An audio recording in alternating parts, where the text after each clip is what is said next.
All right, Brent Fikowski here, Professor Project Programming, March 3rd to March 9th.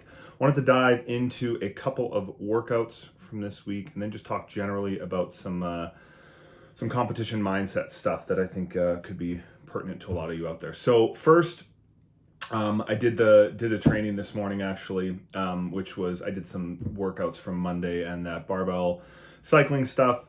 The 1 minute AMRAP, 2 minute rests, where in the AMRAP you do 6 clean and jerks at 135, 12 toes to bar, AMRAP, squat, clean thrusters in remaining time. Great opportunity to practice different types of barbell cycling there. Obviously, still trying to keep those reps similar. That's the goal. You don't want to just go out crazy hot and then die off in the later rounds. For me, 135 is something that I can touch and go all the way through. But good opportunity in there because it's fast, because it's supposed to be intense. Trying some different barbell cycling patterns, right? And so we talked about this in the Professor Project. There's some videos on this as well that I've done and shared with all of you that basically cover, like, if you're doing the jerk, do you bring it all the way straight to the floor? Do you brush the thigh first? Do you kind of catch it in the hip? Do you go shoulder, thigh? On the way up, do you do a muscle clean into a push press? Do you do a normal power clean into a push jerk? A lot of different options there. And so keep that in mind. And kind of same with the squat clean, right? If you're going to do fast singles, get your hands back on the bar. With the toes to bar, you're going to catch your breath. You're going to do scoop flick, or you're going to do normal toes to bar. So like really good opportunity. I know I always harp on this, but that's like one of the most important things you can think about in training is not just how do I get a good time, but how does this make me better, right? How does this give me an opportunity? How does this make me better? And if something can make you better, that's way more important than getting 1 or 2 more reps or doing a workout, 20 seconds faster, because that'll come with time, right? You still need to learn how to go fast and win workouts and all that stuff. But what's really important is improving and getting better. Training, you're building the race car, and then when it's time to race, you're racing the race car. But you need to build it. And so good opportunity to practice some different styles there. I wanted to touch on the single arm alternating devil's press. So you got the single arm dumbbell, pretty light, 3 rounds for time. This is on Tuesday. And good opportunity to practice as well, different styles there. So stepping up out of the burpee, hopping up out of the burpee, switching the dumbbell, either going right from overhead, slamming it into the ground, and then when it's on the ground, you switch hands, or on the way down, you switch hands and do the burpee, right? So those are 2 different places where you can choose to switch the dumbbell. And whether that's on the ground, you switch hands, or on the way down, you switch hands. Neither's right or wrong. I mean, there might be a movement standard that tells you otherwise, but good opportunity to practice both, especially in like that high intensity format there. Practice a few and warm up with the light dumbbell, and then say to yourself, all right, round 1, I'm going to do switching on the floor. Round 2, I'm going to switch in front of my face on the way down. And then round 3, I'm going to pick whichever one I liked best. So good opportunity, in round 3, thinking, okay, which one felt easier? Which one do I think is gonna get me a better score in that last round? So kind of wanted to give you that to play with. And then the other thing I wanted to talk about, the workout on Wednesday, kind of the same thing technically, right? Is the step up workout. I'm going to do that one.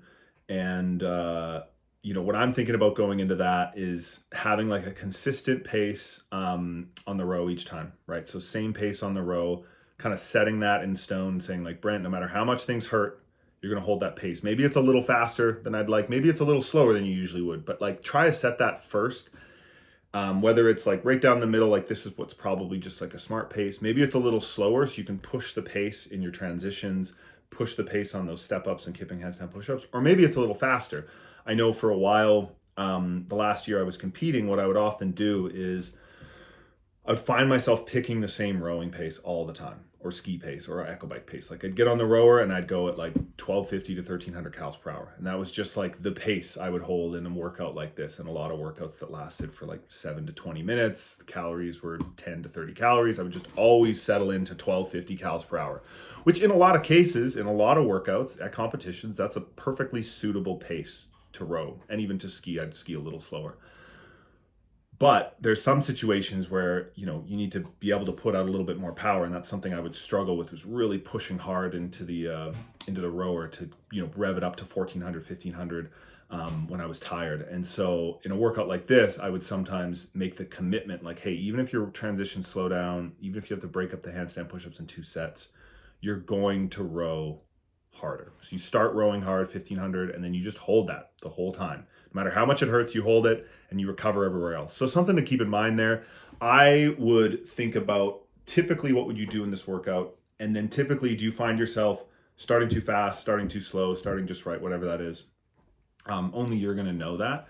But hopefully, if you're being mindful about your training, just think about the people you coach with or train with, or maybe if you have like a local coach or something, do they usually harp on you? Oh man, you always go out too hot, or oh, you know, I feel like you leave something in the tank, like there's something left. And so think about maybe what you think of yourself or what other people think of you, and then sort of try to do the opposite of that in this training session. Lastly, obviously online qualifier season. You know, we've got the open workouts Friday here, and for those of you doing those or any online qualifier or any competition really, it's really important. This is true in every sport, but definitely in this sport. Focus on effort and execution over results. I'm going to say that again. Focus on your execution and your effort more than your results, right? Comparison is the thief of joy. And yes, it's a competition. You want to win, or you want to place in the top 10% or 1% or whatever that is. Like, of course, those are goals, but that is not what success is, right? Because you don't have any control whether or not those goals come to fruition or not. Success is whether or not you give it your best, and you strategize properly, and you execute that strategy, and you make good decisions mid-workout. And so really try to focus on that, right? When you finish a workout, if you're doing a qualifier workout, think, was that my best? Did I give my best effort? Was that was that my best? And, you know, that's what's important, because whether that workout puts you in a certain spot on the leaderboard that you feel you want or deserve, it's anyone's guess. So really just focus on that. And then when you finish, it's like, just try to remember that, like, did I do my best? And if that answer is yes, then try to be happy with whatever that position is. Try. I know it's easier said than done. I mean, I've been on the other end of that, where I've given my best and it hasn't resulted in the finish on a leaderboard, on a scoreboard that I've wanted, and I've been upset, right? So it's easy for me to say. But the more you can stick with that mentality, the longer you're going to be at it. You're going to keep getting at-bats, you're going to keep getting opportunities, and you're going to keep enjoying that process. And then on the flip side of that, whenever you finish any workout, specifically a competition workout, and if you want to be, you know, judgmental about it, you want to learn from it. I talked about this before, and really there's 2 questions you need to ask. You need to say, if I had, you know, to redo this workout in a week, or if I had a time machine to just before this workout, like, what would I do differently? So that's like an immediate strategy answer. And is there something strategic that you could do differently? You know, breaking up a set of reps differently, pacing your rowing differently, whatever that is, that's one element. And then the second element is, if I have an additional 3 months to train for this type of workout, what would I do differently in my training? So that's more of an actual physiological training outlook. Like, oh, is my low back weak, or am I not using my glutes, or is my technique terrible, or, you know, do I not have enough conditioning, or am I not flexible enough? Like, those are those bigger picture questions that you can't fix in a week, right? You can't fix those in an hour. Those are going to take time. So whenever you finish a workout that is a competition type workout, or even, you know, a hard training piece, those are 2 things to think about. I think a lot of times CrossFitters can get hung up on that first one. They're just thinking these immediate, like, oh, you know, I should have broken up the reps 10-10-5 instead of 15-10. That would have saved me more time, or whatever. Oh, I went too hard in the first round. Like, yes, that stuff's important, and ideally you're making less of those mistakes, but you will always make those mistakes. You will rarely have, you know, a series of events or workouts where you're just consistently not making mistakes. It's just not going to happen. It's not realistic. But what is realistic is determining what are the things that are holding me back in my training, in my body, and how can I improve those over the next few months or weeks to become a better athlete. So even when I make a few mistakes, doesn't matter. I still get a good score. that's it, guys. Enjoy this week of training. As always, if you have any questions, hit me up, Train Heroic, right on the page there. Ask any questions you have. And yeah, let's do it. Let's get it.